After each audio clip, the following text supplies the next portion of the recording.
guys, Brandy here. Happy Frightmares. So originally this was going to be a bonus episode that I wanted to get up earlier in the week. However, I am not a professional when it comes to editing, and the audio was unusable. So it is now midnight on Saturday night, and I am going to try my best to get it up by 6 p.m. tomorrow night, which is Sunday.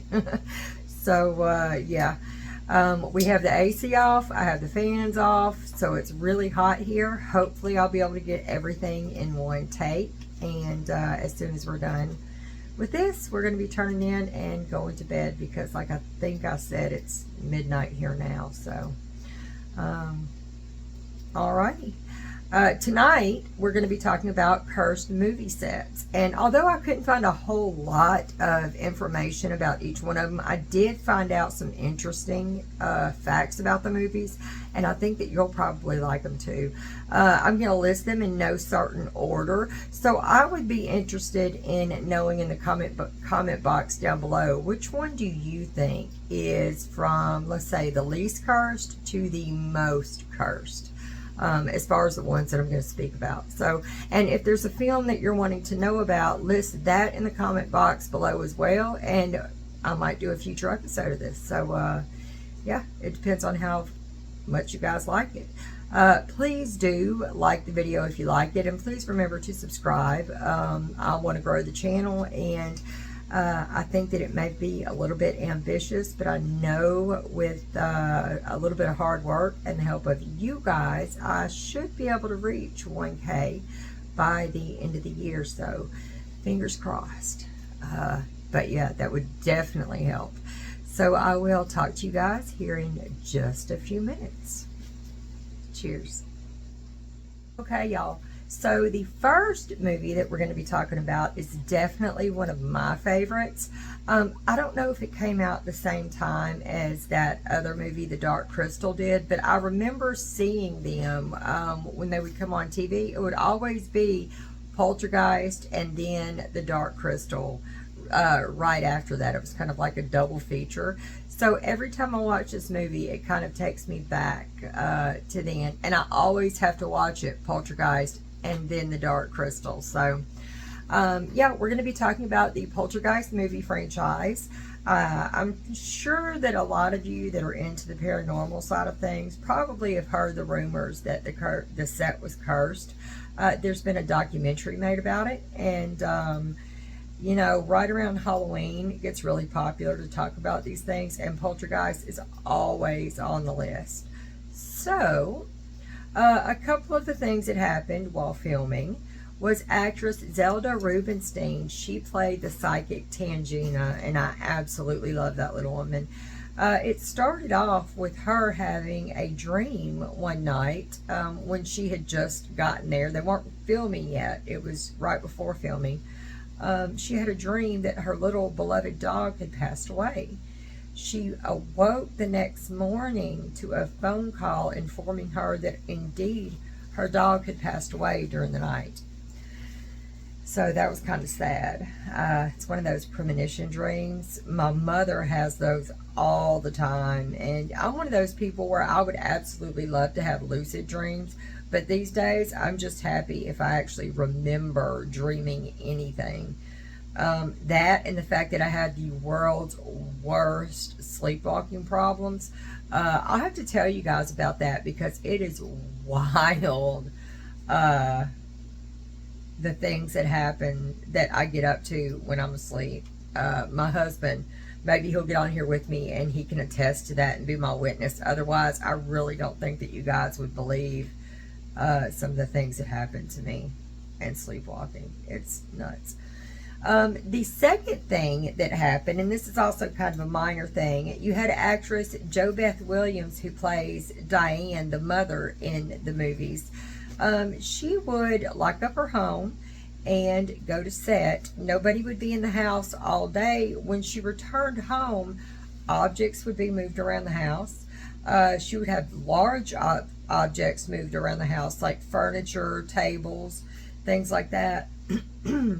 And the weirdest part about it was all of her artwork would either be askew, thrown from the wall, meaning the wire that's used to mount it on the wall is still intact. The screw is still on the wall and intact, but the painting is laying like 4 feet, on the floor in front of where she had it.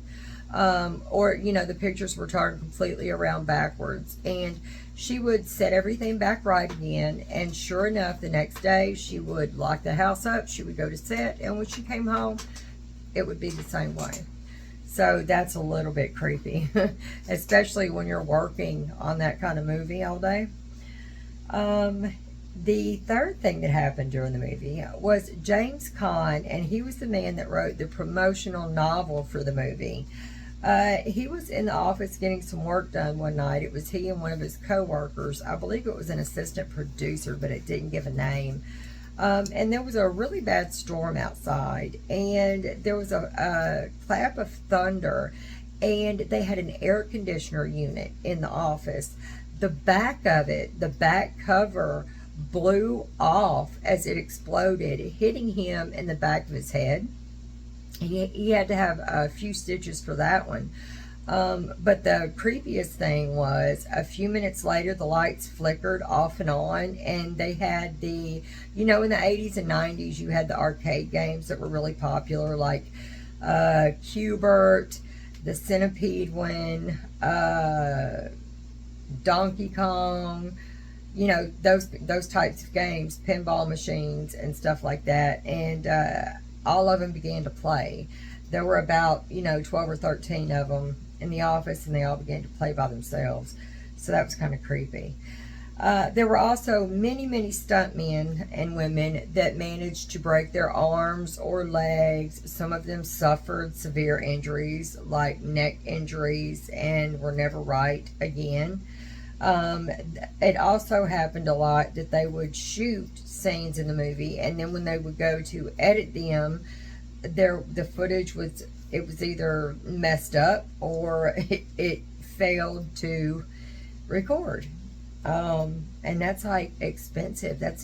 Film is expensive, and then you have all of your overhead. So can you imagine losing all of the footage from that day? That's crazy. That would be horrible. But that aside, actor Julian Beck, who played Cain, and that's the old preacher from the first one, the really creepy looking one, he actually died of colon cancer while filming. And that's not very surprising, because he kind of looks ill, and I do think that he knew that he had colon cancer while he was making the movie, but that is unfortunate that he passed away. Next, we have actress Dominique Dunn. And this is really sad, you guys. She had been dating a man that went by the name of John Sweeney. They'd been together for a while, and their relationship had become abusive. She had called the police several times because he was being violent with her. One night while they were rehearsing lines for the second movie, I believe, he got angry and he brutally strangled her. She did not pass right away. She actually lingered for a few days in the hospital, and then she passed. And that was awful. They actually have, true crime shows about that one, and it's terrible. Also, another death was 12-year-old Heather O'Rourke, who plays the lead in the show. She's a show star, Carol Ann. She's the little girl that says, "They're here." And she actually died. Some say of complications due to Crohn's disease, and then some say complications due to a bowel obstruction. But it's kind of, to me, the same issue, or kind of the same area, we'll say. But I believe it was undiagnosed, and so at 12 years old she passed from that, and that's awful. The next thing that happened was also a death. Actor Will Sampson, who plays Taylor, he plays the medicine man in the movie.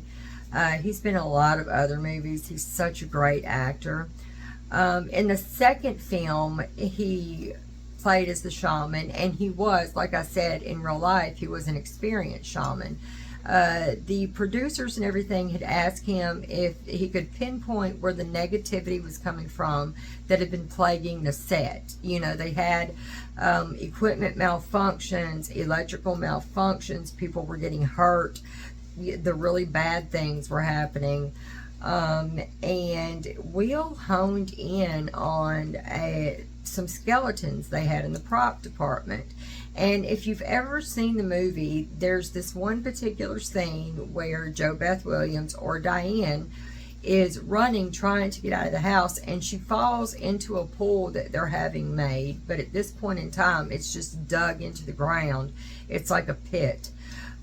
She falls into it, and it's kind of full of water, and you know, the entire subdivision has been built over a cemetery, and so you have bodies that are floating to the tops, you know, older, ancient, well, not ancient, but you know, 100 years old or so, bodies that are coming to the surface of this water while she's treading it.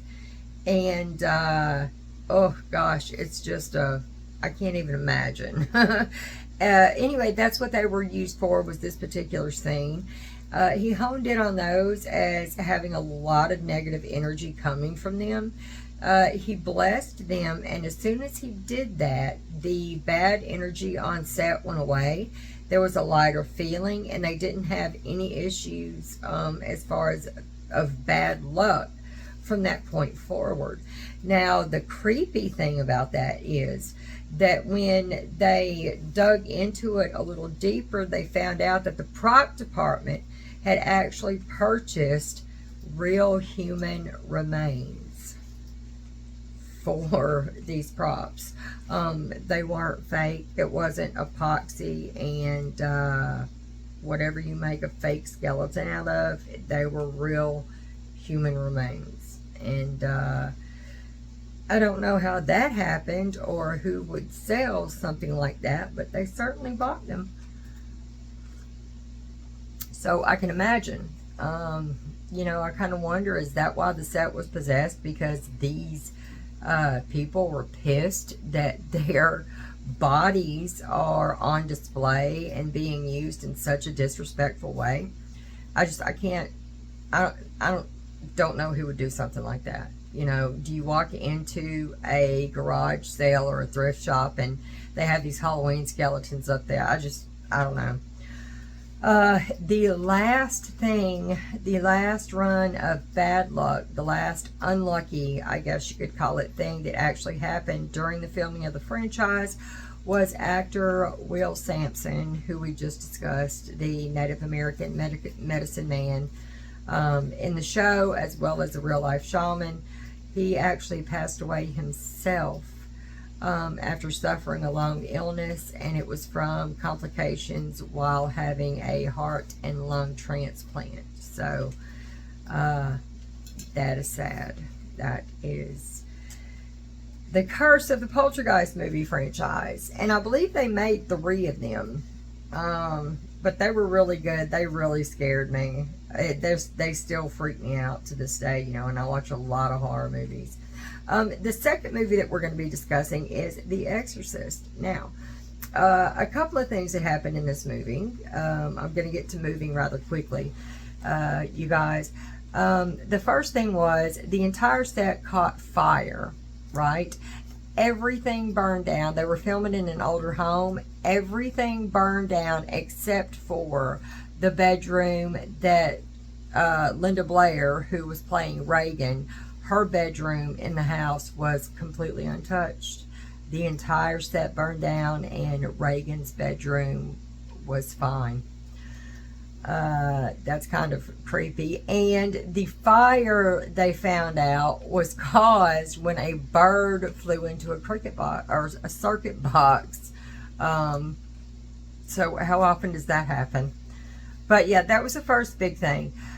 Secondly, Jack McGrowan, he plays actor Jack McGrowan. He plays Burt Dennings, the director in The Exorcist. He died just before the film was actually released during the London flu epidemic of influenza. And so he never got to see the movie himself. He never got to screen it or anything. He died before the premiere. The second thing was actor Jason Miller, who plays Father Karras in the movie. His son almost died in a near-fatal motorcycle crash during filming. He was on set one day and he got a call. His son was in the hospital for a very long period of time, but he did eventually recover and he was healthy. The next two things are kind of the same, but they're awful. You had actress Ellen Burstyn and Linda Blair both receiving permanent spinal injuries that they would suffer with for the rest of their lives from spinal fractures that they received during filming. A lot of people have come forward and said that the set was a very unsafe working environment, and that the director really didn't care much about the safety of the actors. He was very, very much about getting the scene the way that he had it in his head, and so they would suffer from things like hypothermia, because he would turn the temperatures on set down so low it would be freezing, because he wanted the fog that you get whenever you breathe out and it's cold. So those were just not very safe working conditions. So you have to ask yourself, is it and also I forgot, during filming in Iraq, during the archaeological scenes, the entire crew came down with a really bad bout of dysentery. So, you know, that's rough. Also, while they were screening in Rome, there was a church that sat directly opposite from the venue that they were holding the screening at. It was struck by lightning and it burned to the ground. So that was The Exorcist. The next movie we're going to be discussing is The Omen, about the little boy who was born and adopted, and he turns out to be the Antichrist, and his father is a very influential member of the U.S. federal government. I think he's like a senator, or he might even be a governor. I can't remember, but anyway, that is kind of the plot of this film. Is Damien, the little boy, is the Antichrist, and you know, you have a cult that, well, see the movie, it's not terrible. They did a remake not too long ago. I haven't watched that one, but I probably should. Okay, so one of the first things that happened was actor Gregory Peck, who plays the father in the movie, his son actually unalived himself. He chose to opt out. This was right before filming began. Gregory Peck actually buried his son and then flew directly to the set. On his way there, his plane was struck by lightning, and the executive producer, Martin Neufeld, his plane was also struck by lightning on the way to filming. Also, they had hired out or rented a plane for aerial shots to go into the movie, and unfortunately there was a mix-up, and the plane that they had wanted to rent was actually given to another client, so they had to rent a different plane. The plane that was originally supposed to be used by the Omen crew to get the aerial shots, the second that it took off, it exploded and killed everyone that had been aboard. So had that actually been the crew, they would not be here anymore. So that's creepy.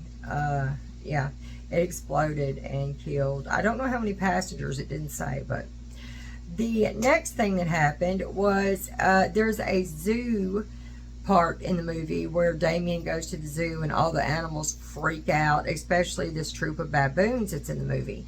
And in order to shoot that scene, they had to have an animal trainer on set, and so they found a really good one that was famous in Hollywood. They hired him.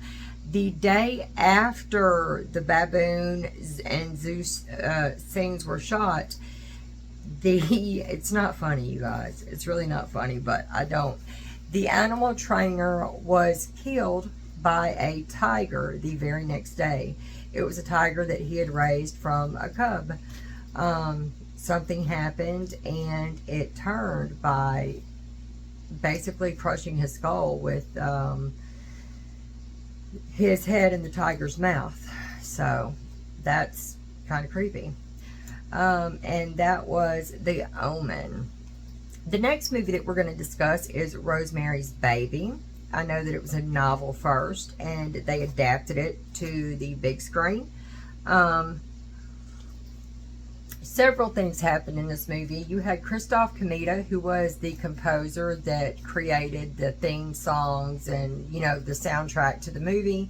He fell while at a party on some loose gravel, and he slipped into a coma. He was in a coma for about 1.5 years. He never regained consciousness, and he passed away 1.5 years later, which was kind of creepy because that mimicked the death of a person in the movie. That was a scene in the movie. So that was kind of creepy. You also had producer William Castle, who he was struck with kidney stones that were so severe that he was hospitalized for it and put on IV medication.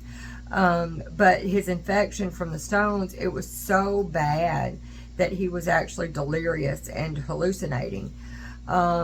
He was hallucinating the scenes in the movie where Rosemary has the knife, or a knife, and they would hear him repeatedly say over and over again, "Rosemary, drop the knife. Rosemary, drop the knife." And he said that it was just a nightmare, a constant nightmare, until the infection cleared up long enough for them to get in there and take care of the kidney stones. Mia Farrow was also served with divorce papers while on set, as was the writer, the author of the novel, Levin, Lebin. I can't remember his first name. If you guys know it, put it in the comment box down below for me, because I'm going to go to bed, but it's going to bother me when I wake up tomorrow. His marriage, it absolved, and he said that it was so tough because prior to it, they had been just perfect. He felt so much guilt about making this book, creating this book, having the movie made from it, and from putting that kind of evil out into the world, that he suffered for the rest of his life from just depression. He was never happy. I don't know if he remarried again or not. I want to say that he didn't, but I'm not sure. But he never found his joy after he wrote the book. So, something to keep in mind.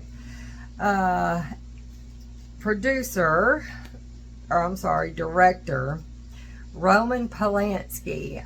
You guys are probably familiar with him because of his not so long ago, he was allegedly accused of R-wording females, assaulting females. But prior to this, he was married, and he and his wife were expecting a child. They were very, very happy together. His wife went by the name of Sharon Tate.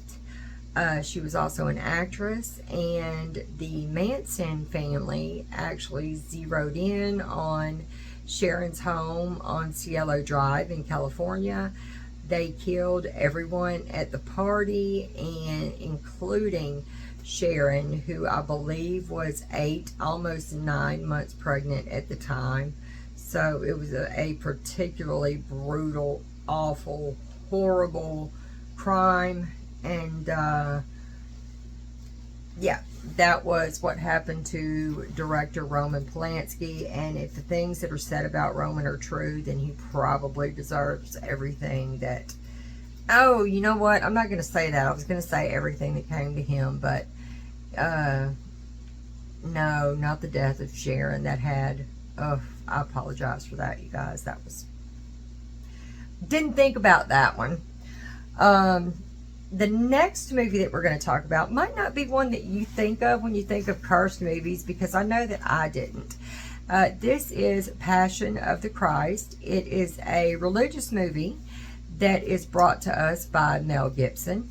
The entire movie is spoken in Aramaic, which is the language of Christ at his time. And the movie kind of goes over the crucifixion of Jesus. And it's I know it was very controversial. I watched a little bit of it, and it was very bloody. It was very gory for it to be what it was. A lot of people thought it was overly done. Some people thought that it was a perfect depiction. You know, I'm not sure. But here's a couple of things that happened on the set of that movie because it was cursed. Jim Caviezel, who played Christ in the movie, suffered from hypothermia. It was a very near fatal case of it, and this was while he was on the cross. Then he was hit by a horrible bout of pneumonia that also almost caused his demise, a dislocated shoulder. He was accidentally lashed by a real cat of nine tails, which is when people think of a cat of nine tails, they think of a whip. But it isn't. It's so much more than that. It's like a whip with a strap of leather on the end of it, and embedded in that leather are really sharp pieces of metal or glass or anything at the time. So whenever, or little hooks sometimes. So whenever it's lashed and you rip it away, it takes chunks of flesh with it.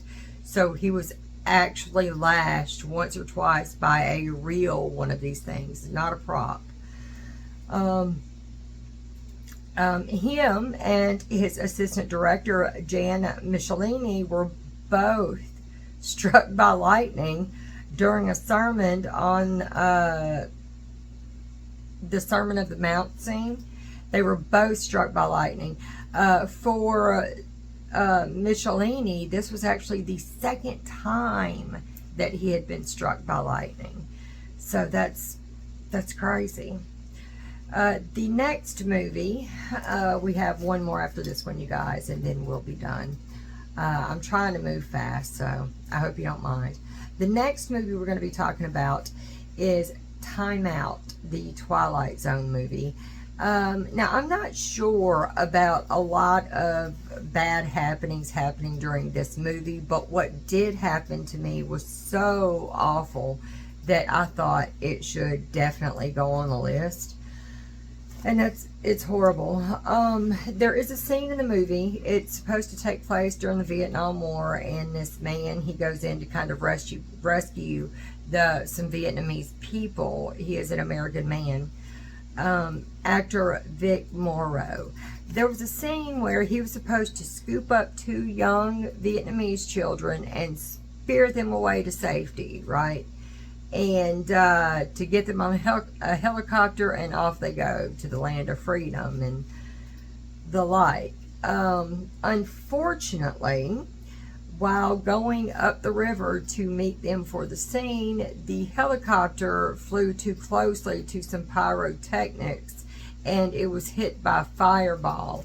It kind of careened its way down the river, where it crashed,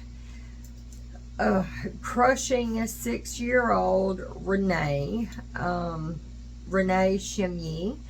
I'm sorry if I'm butchering these last names, but Renee Shimyi, she was 6 years old, you guys. She was crushed under the right skid of the helicopter, and Vic Morrow and Micah Denley, they were basically decapitated by the blades of the chopper. So yes, and Micah Denley was only 7 years old at the time. So that's just awful. I believe there were a couple of court cases. Nothing really came after that. However, it did help to set safety standards in Hollywood. So that is one good thing that possibly came out of the tragedy. The very last movie that I wanted to talk to you about is a movie that was never made.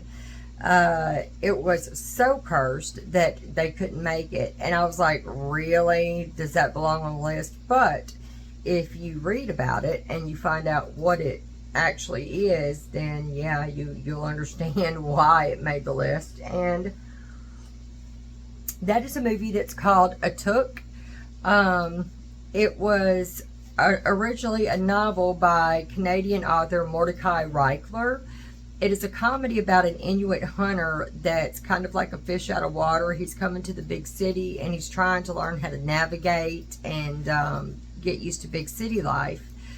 But the curse in this film is said to have led to the deaths of every single actor who was cast as the lead in the film. Not only every single actor that was cast as the lead in the film, but even the ones that just expressed some interest in it, right? And the curse first struck actor John Belushi. Later, we had comedian Sam Kinison, John Candy, and Chris Farley. Then two more comedians. Oh yeah, I'm sorry. It was, my goodness, did I say John Candy? Yeah, John Belushi, Sam Kinison, John Candy, and Chris Farley. Two more comedians simply read the scripts for it and expressed some interest in doing the films. That was Michael O'Donoghue and Phil Hartman, both of which passed away. Phil was actually killed by his wife. So after that, the script was retired and they just kind of locked it away, and they never made it. There are no plans to make it, to do so. So that's it, you guys. I appreciate you joining me for a little deep dive into some cursed movie films. If this interested you, then maybe we can do some more later, because I found it interesting. I was hoping that I could get it in, you know, a shorter amount of time, but it is what it is, y'all. I appreciate the fact that you're joining me. I'm going to blow these candles out. I'm going to turn my AC on and my fan, and I'm going to settle in, snuggle down, and get some rest. And I hope that you do too. I hope that you sleep well tonight and have wonderful dreams when you do. Until we see each other again, remember to always say your prayers, send out good vibes, and always try to stay in the light. Also, please don't forget to like the video if you liked it. Please subscribe to the channel, and if you know anybody that is also a fan of the paranormal like we are, please share the video with them and get it out there. I would greatly appreciate that. So I will talk to you guys next week. Bye, y'all.